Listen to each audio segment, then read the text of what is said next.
Hello Internet, Taliesin here. Welcome to another episode of the Weekly Reset, Taliesin and Evertel's wondrous wisdom show. In a week where 11.1 Undermine is now live and we are playing it, and also Season 2 is about to start in mere hours, and with it all the new Mythic Plus dungeons and the raid and the delves upgrading and gear. Tons and tons of new gear, which is why I always think it's nice to have a little week like the week we just had, where we get to just enjoy the new surroundings and vibes of a fresh patch without having to worry about getting started on that item level tier set hamster wheel.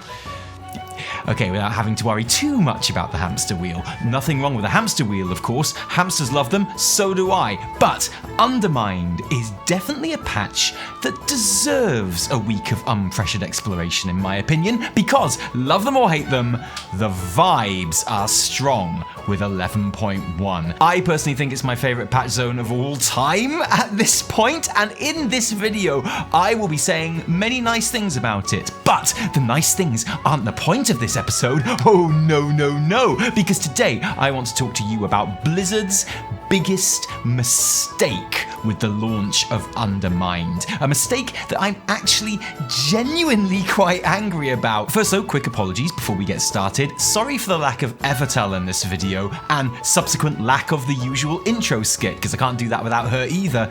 Our little girl has come down with chickenpox and needs looking after. So Evie's not available for filming. She'll be back next time, I promise. I prefer it with her too. I know that sucks, but not as much as Blizzard's biggest mistake with 11.1 sucks though. So let's talk about that, okay? Go.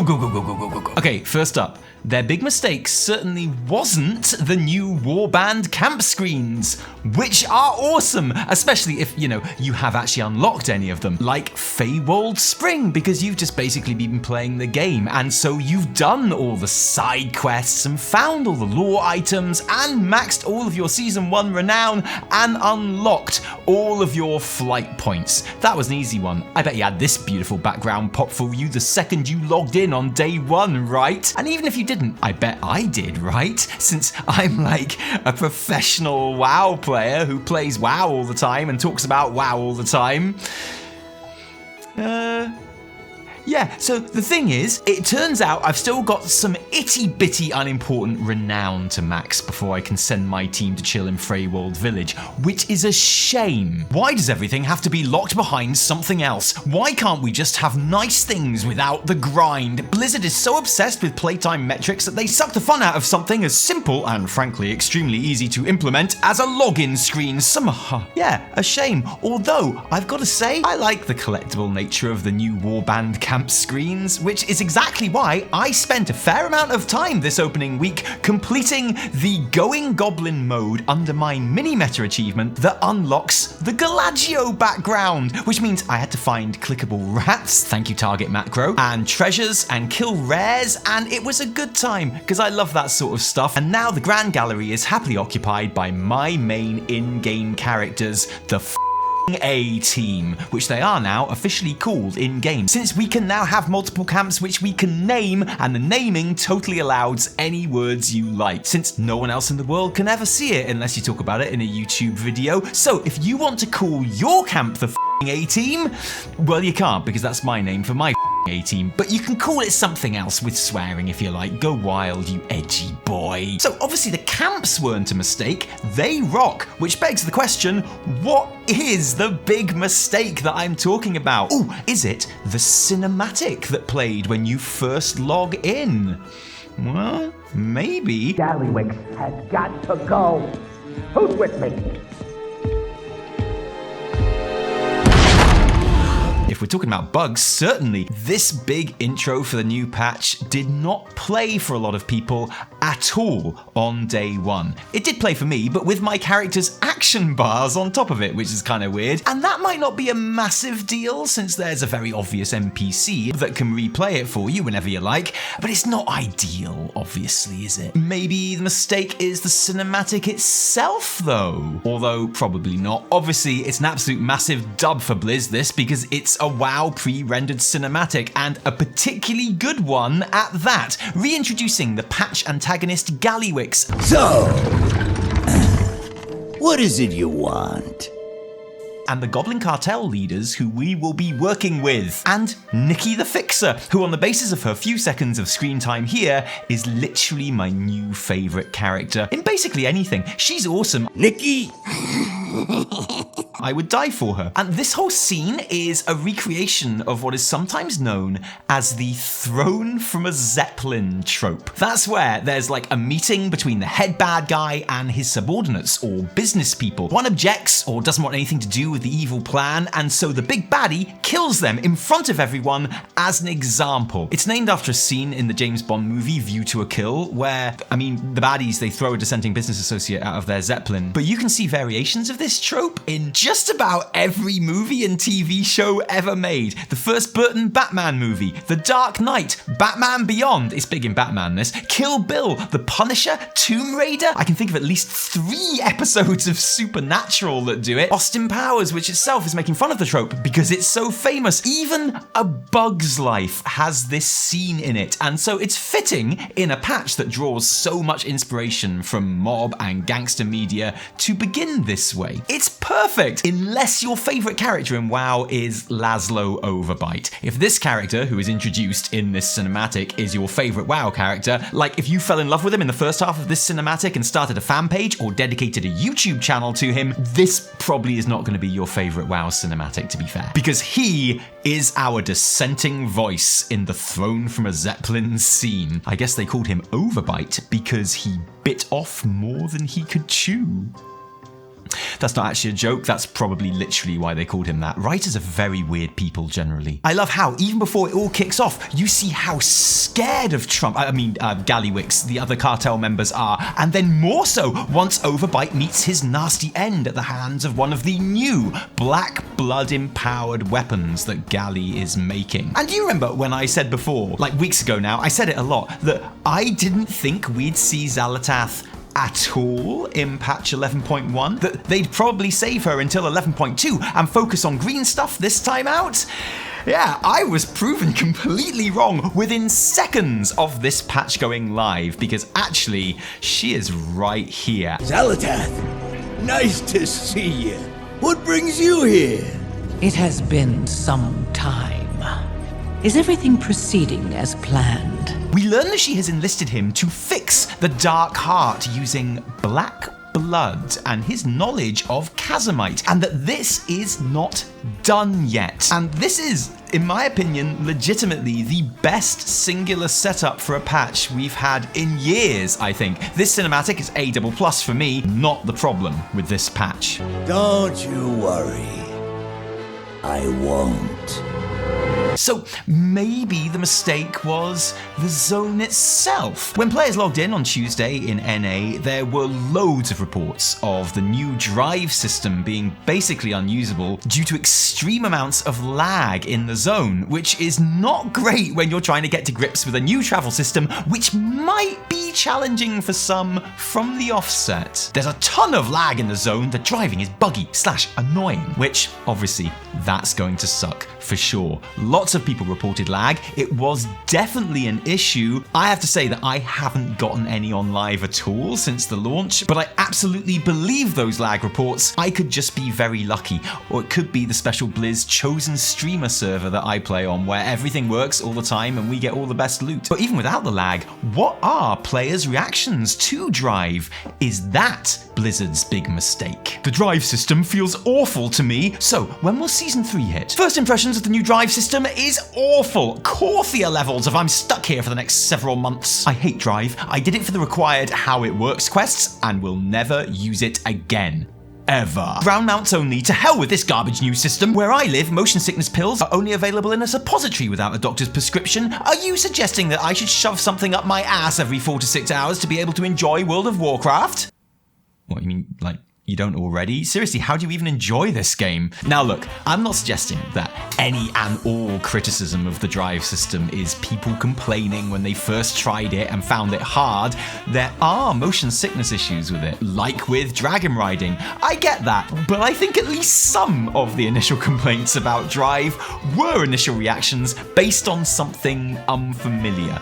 I myself hated it for the first 10 minutes I played, and now I'm nabbing golds in races and having some of the best fun whizzing about those streets. I would have said after the first day or two that Undermine is, ironically, the wrong zone for the D.R.I.V.E system, seeing as it's so built up and claustrophobic. But actually, no, I don't feel like that anymore. Not now I'm drifting more than the Marvel meta-narrative post-Endgame. Those corners are easy and exciting for me now. This is an awesome patch feature. I'm a huge fan, but we also knew that it was going to split opinions somewhat. You can still use standard ground mounts in the zone. I actually often hop onto one myself if I need to go up some stairs or something that the unwieldy hot rod would be a pain for. And Wowhead have got some genuinely really cool guides, including one on how to make the car as slow as possible, which is still much faster than a normal ground mount. We are linking that and a bunch of other helpful articles in the description below, as always. So driving isn't the mistake that I'm talking about. The zone isn't, at least in my opinion, like I say, and this is from a previously non-WoW Goblin enjoyer. Don't forget, I legitimately rank this as my favorite patch zone ever right now. In fact, more than ever, since every time I log in, I'm finding cool new little features or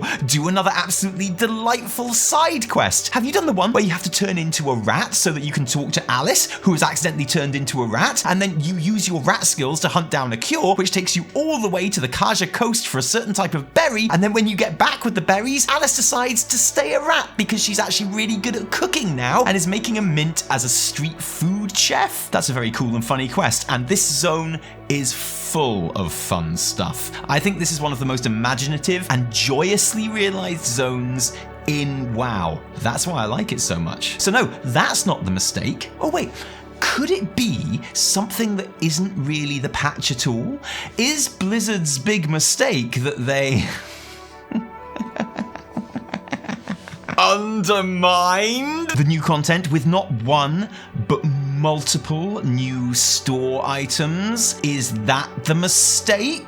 Hey, are you excited about Mists of Pandaria Classic? Do you want to buy some shit on the store to celebrate? Hey, did you miss the cool motorbike broomstick mount in the trading post in February? Don't forget, you can still pick up a bundle of them on the store. Are you enjoying the new patch? Want to stop enjoying it for a second to click on the shop and buy a whole five-a-side football team's worth of Meekis? What the fuck is a Meekis? Hang on. Oh, they are a beautiful tea dispensing panda.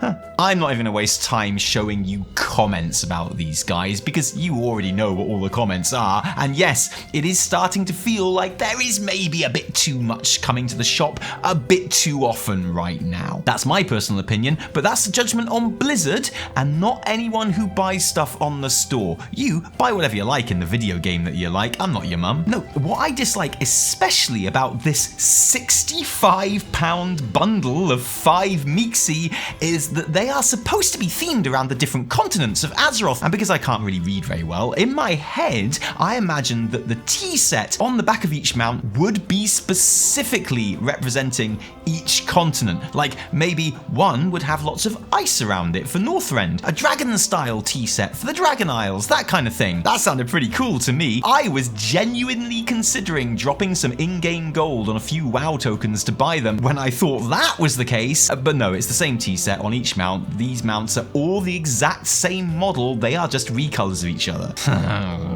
But that is not the mistake that I'm talking about. Is the mistake the new March trading post, which is very, very butterfly inspired? There's like a butterfly helm, shoulder and belt set in red or pearlescent. There are butterfly wings and weapons and lots of very secure men acting very normally about that. Remember when WoW was all about orcs and humans beating the shit out of each other and PvP? Now we got this. Just remember the player base isn't all girls. This is a representative of the woke teams. Can you please stop making everything so femme? Bro, this game is for girls and men who think they're girls. And I admit, okay, I feel very bad for all the super straight manly men out there who can't be near things that even look like lepidopterans that date back to the Cretaceous era, but I do have some advice for you, if that's the case. And it's this. Every time you take time out from the new zone, which is full of metal steampunk transmogs and Blood Bowl sets and this, and have to look at the butterfly themed items in the cosmetic trading post, just imagine that instead of looking at a butterfly, you're looking at Ultimate Warrior's cool face makeup instead. The least gay looking guy from the least gay sport ever invented. And then you definitely won't accidentally be turned gay by all the butterflies. Just think of those big, strong, shiny, oiled up muscles instead, so that you're not doing anything gay. Okay, cool, problem solved. Obviously the trading post isn't Blizzard's mistake. I don't really love the butterfly stuff myself, but are we just going to go ahead and pretend that this Zorro face mask isn't also there this week? This is a 10 out of 10 9-carat A grade beauty, no notes. So enough dicking around. What was Blizzard's big mistake in the first week of 11.1? Well, in my opinion, it was the story. And bear with me here, I really like the story of Undermine so far. It's very goblin-y, then it's very Zandalari, and then it's very voidy. It's connected to the mainline War Within plot, whilst also bringing in a lot of Undermine-y uniqueness into play. I think it's great, and more than enough to be getting on with in what people always end up complaining is an empty feeling first week of a patch while they wait for the new season to start. No Mythic Zero, week 1? Fish out of here! Basically given a subpar patch with nothing to do. Absolutely nothing to do. Oh, a quest line. Crazy season opener. That happens every patch. You expect that. My issue with the story campaign is that it's not all there yet.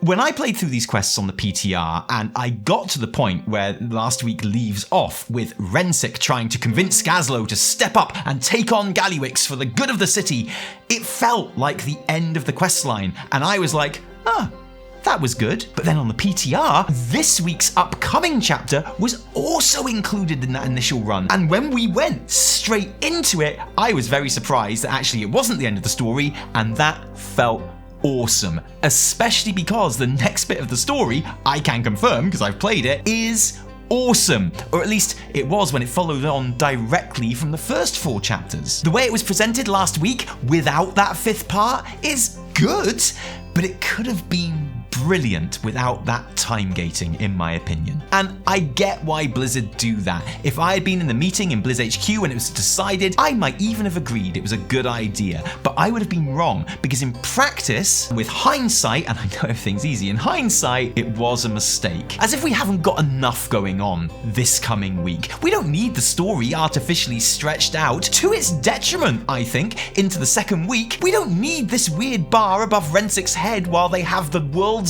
longest conversation in the street, and unless they decided to push back the next chapter by a week to try and record some actual voice lines for Rensic, obviously, then I might be in favour. But I think the story presented this way is less enjoyable than the version I played on the PTR with it all together, and that is, in my opinion, a mistake and a shame. As it stands, there is a very real chance that a not insignificant amount of players will see the ending of the raid on their favourite WoW stream on Tuesday before they play this next chapter leading up to the raid in-game. And that's a shame, right? You may consider this a silly thing to be upset about. There are bigger problems in the world, like Rensic never getting any voice lines this patch, poor lad, and it is silly. I completely admit it is. In the grand scheme of things, this rollout of 1 chapter of campaign quest is basically insignificant. It doesn't matter. But that should tell you how much I rate this patch so far, that this is the thing I'm making rage bait videos about. You know, maybe Season 2 will turn out to be a bust, and there is a Dark Flame Cleft minecart that seems determined to do everything in its power to make that happen for sure. 11.1.5 and 0.7 could turn out to be duds too. I, for one, am not especially looking forward to running Visions of N'Zoth to get my puzzling Cartel chip dinar currency, something that Blizz haven't said is going to happen, but which I'm willing to bet you anything you like is exactly what will happen actually. But right now, as a concept and execution of a zone, and the characters and quests of a zone, on the vibes and music and, you know, all of the things that we actually remember about it when we look back in years to come, Undermine is a genuine classic WoW patch. Maybe the best ever. I'm just having so much fun. And if you think that is a bit gushing, well, you can help even the scales a bit by telling us what you hate about the patch in the comments below. Tell me how wrong I am. Ooh, tell me what a shill I am. You know you want to. And thank you for joining us today. If you like this video, don't thank us. Thank our patrons who give their actual real life money to make all of our work happen. And seriously, patrons, because without you, there would be a whole lot less Taliesin and Evertel. If you didn't like it, downvote the shit out of it. Remember, my name is OK Mage. No, my name is Taliesin from me and Evertel. Until next time, cheerio.